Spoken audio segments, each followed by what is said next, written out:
All, this is Mr. KGB. Magandang umaga, tanghali, hapon, gabi sa inyong lahat. Ang araw ngayon ay Friday, 12:29 AM, November 17, 2023. At ito na nga, nandito na naman tayo sa ating staking sa AXS, sa Katana, at kung ano-ano pa mga update sa buhay-buhay ng crypto, guys. So ito, dating gawi. Okay. Stake lang ulit natin. Pang 23 days na ata natin ngayon. 23 days I think. Pang 23 days na natin ngayon na nag-video para sa ating journey ng staking natin sa AXS. So, ito kanina nakita ko to. Nasa 225 na to. 27. Medyo bumaba siya ngayon ha. Pero okay lang naman kahit bumagsak yan, basta tuloy-tuloy lang ang ating pag-stake. So, meron tayong 34% ulit ngayon dahil ito nga 53, may mga nagbawas.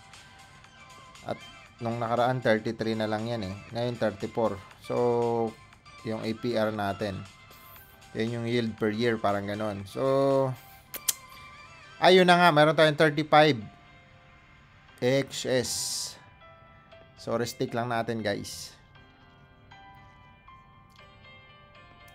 At ayun na, restake natin. Meron na tayong hintay-hintay lang. Okay, habang naghihintay tayo dyan, medyo sayang ang oras ng buhay. Punta tayo dito sa Katana. Check natin kung magkano yung kiklaim natin na RON. Meron tayong 30 na RON, guys. 30. Ipapalit din natin yan ng kalahati, mga 15 sa AXS para ma-add ulit natin sa, okay, tapos na dito, ma-add natin sa liquidity pool. After, yun, tapos na rin dito. Swapping na tayo, guys. Medyo mabilisan lang yung video natin.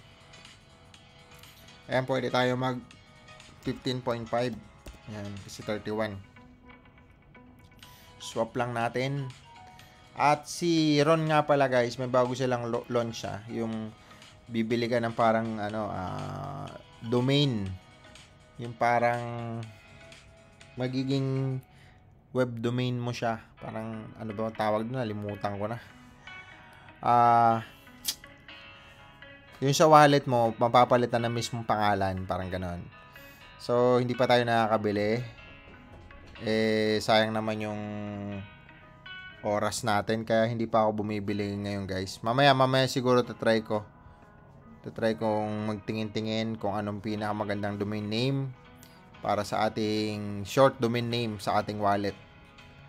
At ayun na, tapos na tayo mag-swap. Punta na tayo sa add ng liquidity pool. Okay, add na natin, guys. At ayan na nga. Hintay lang natin. Mamaya check natin yung bagong update ng RON. So, ito yun, oh. Yung pinaka-server name pala, sorry. Service name. Ayan, mamaya view natin yan. Punta na tayo sa farming. Stake na muna natin to, guys. Ang ating 5 RON AXS liquidity pool. At ayun na nga. Meron na tayo ditong 16,100. Ma-add pa yan mamaya. Okay, 16,144. Check natin kung madadagdagan yun. 16,172. Okay, check na natin tong service. Yung RNS. Ronin Name Service. So, maghanap lang tayo dito kung ano available na RNS kung meron sa mga hinahanap natin. Actually, ito, sinek ko na kanina. Si Mr. KGB Crypto, meron siya. Check natin. So, meron siyang $5 a year. Nire-renew siya, guys, pala. Same lang din dun sa mga Ethereum na mga name, web name, or server, or service name. Okay. Saka na siguro ako bibili dito. Saka na tayo bibili pag ano na. Ngayon wala muna. Ito may mga connection dito. Collection. So, binibenta to mga to. Ayan. Makikita natin. Okay. auction end 10 hours. Brush lang natin kung ano mga ano dito. Ayan nagbebenta sila. Grabe guys, to 400 ron na benta niya. Fox.ron.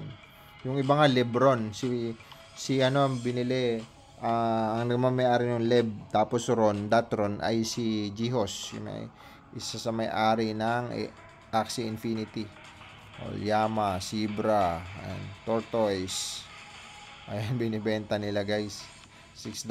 Ito, $110. Nakakatawa lang. Kasi pag bili mo, bibenta mo lang din agad.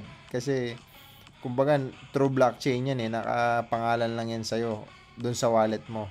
So, hindi yan maaagaw sa'yo. Depende kung binibenta mo na or nahack ka. Yun lang naman yun. Yung RNS na yan kasi sa'yo yan nakapangalan dun sa wallet mo mismo. So, ayun na nga. Okay, yun lang naman ang update sa Ron ngayon. At yung Pixel naman, tuloy-tuloy pa rin. Check natin ang mga pangyayari sa crypto. Ano na ba nangyayari? Tsaka sa crypto bubbles. Check natin kung anong umangat ngayong araw, guys, na mga crypto. So, ito si Like. Umangat siya ngayong araw. Check natin sa Binance. Okay. Check natin sa Binance. Ito, si PIVX ang umangat ngayong araw. Pumatak siya. Ito, si din to, si RNDR, ano rin yan, isa sa mga booming to kasi mga GPU yan. Alam mo naman yan, puro na AI. Once na umunlad si AI, automatic lahat ng GPU kasi yun nagpapagana sa kanya guys. Kaya ito, malaki ang potential nito na pumasok sa top 10 or top 5 ng crypto guys. Pang ano ba siya ngayon? Check natin ano ba yun? RNR ba yun? Check natin.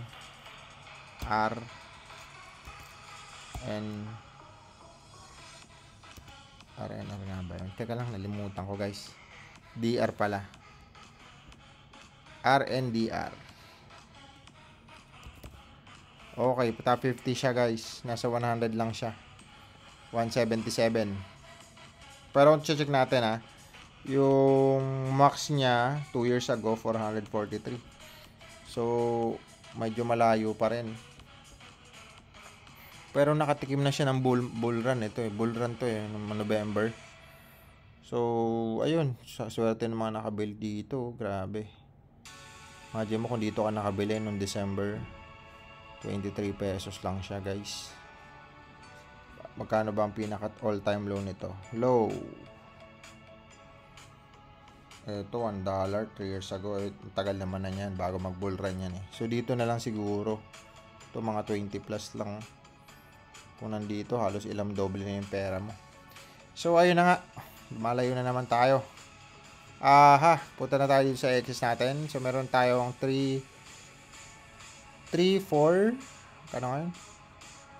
3, 4, 2, 8, 2. Okay, 218,000.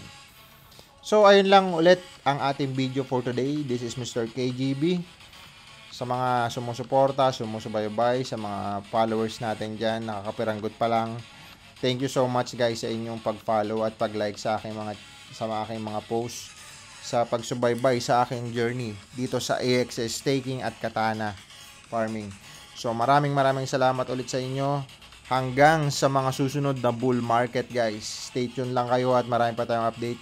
At marami tayong mga nakalatag na mga vlog na makakapulutan nyo ng aral. Thank you so much again. This is Mr. KGB. Thank you so much. Bye-bye. Thank you.